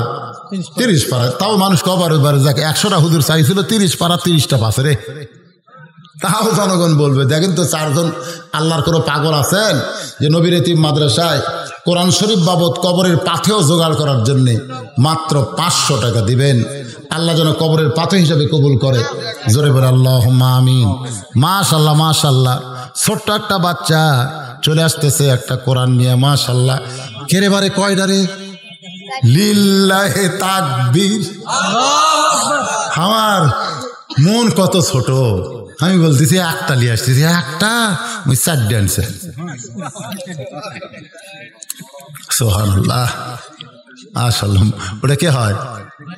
হাতিদার হাতে চাচা 4 কোরআন বাবদ 2000 টাকা করছে দান, 30 পারার সঙ্গে মিলে গেল। ভাইজান, আল্লাহ পাক আমাদের সকলকে কবুল করুক। সকলে বলি আল্লাহুম্মা আমিন। সবাই আল্লাহর দরবার হাত তুলি, আল্লাহুম্মা আমিন। আল্লাহুম্মা আনতাস সালাম ওয়া মিনকাস সালাম, তাবারাকতা ইয়া যাল জালালি ওয়াল ইকরাম। আয় আল্লাহ তাআলা, তোমার বান্দারা সেই সন্ধ্যা থেকে রাত 12:30 বাজতেছে, এই দীর্ঘ সময় পর্যন্ত জান্নাতের বাগানে বসে কোরআন হাদিসের আলোকে আলোচনা শোনার পরে আমি গুনাহগারের সঙ্গে রহমতের দরজায় ফকির হয়ে দোকানে হাত তুলেছে। আল্লাহ মেহেরবানি করে আজকের মাহফিল আমাদের সকলের হেদায়েতের জন্য, নাজাতের জন্য, জান্নাতের জন্য কবুল করো। এই মাহফিলের শুরু থেকে শেষ পর্যন্ত যত আলোচনা হয়েছে আল্লাহ, এর মধ্যে যদি ত্রুটি হয়, ভুল হয়, মাফ করে দিও। এর জাহাদিয়া মঞ্জুর করো। সোনার মদিনায় নবী পাকের রওজা মুবারকে কবুল করে নিও।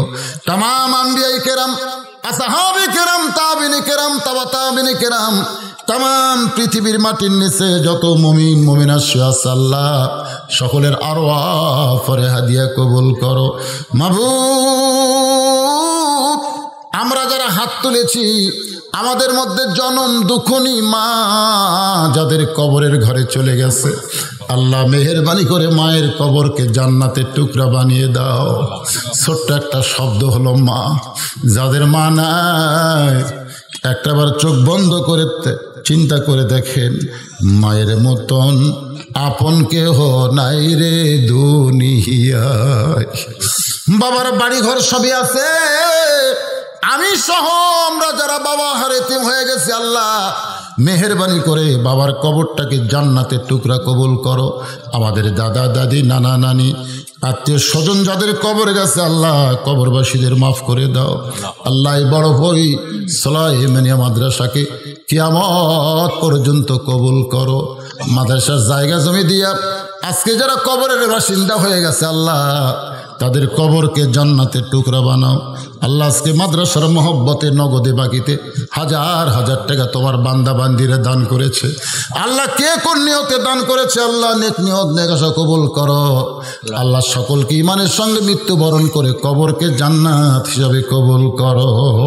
আল্লাহ মা বোনদের জন্য আজকে আলোচনা একটু বেশি করেছে। আল্লাহ আমার মা বোনদেরকে আবেদা সালিয়া পদ্মানিশি কবুল করে মা ফাতেমার চরিত্র দান করো। আল্লাহ তাআলা কত মানুষের জানাজা নামাজ আমরা পড়েছি, কত মানুষকে দুই হাতে আমরা কবরে মাটি দিয়েছি। একদিন আমরা সবাই মরে যাব। যেদিন আমাদের মৃত্যু হবে দিনটা যেন জুমার দিন হয়, মাসটা যেন রমজান মাস হয়। আল্লাহ আর কয়েকদিন পরে রমজান মাস, রহমত মাগফিরাত নাজারের মাস। শারীরিক সুস্থতা সহকারে আমরা যেন সবগুলো রোজা আল্লাহ তোমার সন্তুষ্টির জন্য করতে পারি, সে তৌফিক আল্লাহ তুমি আমাদেরকে দান করো। আল্লাহ মাদ্রাসার মুহতামি, মাদ্রাসার ওস্তাদ, মাদ্রাসার তালবে ইলম, আল্লাহ সকলকে তুমি কবুল করো। দুইজনের মাথায় সনদে পাগড়ি দেওয়া হলো, কোরআনে হক্কানে হাফেজ আলিম হিসেবে তাদের কবুল করো। আল্লাহ অত্র এলাকার সমস্ত মানুষগুলোকে এই মাদ্রাসার হিতাকাঙ্ক্ষী হিসাবে তুমি কবুল করে নাও। আল্লাহ এই মাদ্রাসা যেন এলাকার জন্য একটা আলো বর্তিকা হয়, আল্লাহ সে তৌফিক দান করে দাও। আল্লাহ আজকের মাহফিলের সম্মানিত সভাপতি, আজকের মাহফিলের সহসভাপতি, আজকের মাহফিলের প্রধান অতিথি, বিশেষ অতিথি, আল্লাহ সম্মানিত অতিথিবৃন্দ সকলকেই আল্লাহ তুমি কবুল করো। আয় আল্লাহ আলেম ওলামাদের কবুল করো, হাজি সাহেবদের কবুল করো, মুরব্বীদের কবুল করো, যুবকদের কবুল করো, কুচিকাচাদের কবুল করো, আমার মা বোনদের কবুল করে মৃত্যুর সময় আমাদের জবানে জারি করে দিও লা ইলাহা ইল্লাল্লাহু মুহাম্মাদুর রাসূলুল্লাহ। আসসালামু আলাইকুম ওয়া রাহমাতুল্লাহি ওয়া বারাকাতুহু।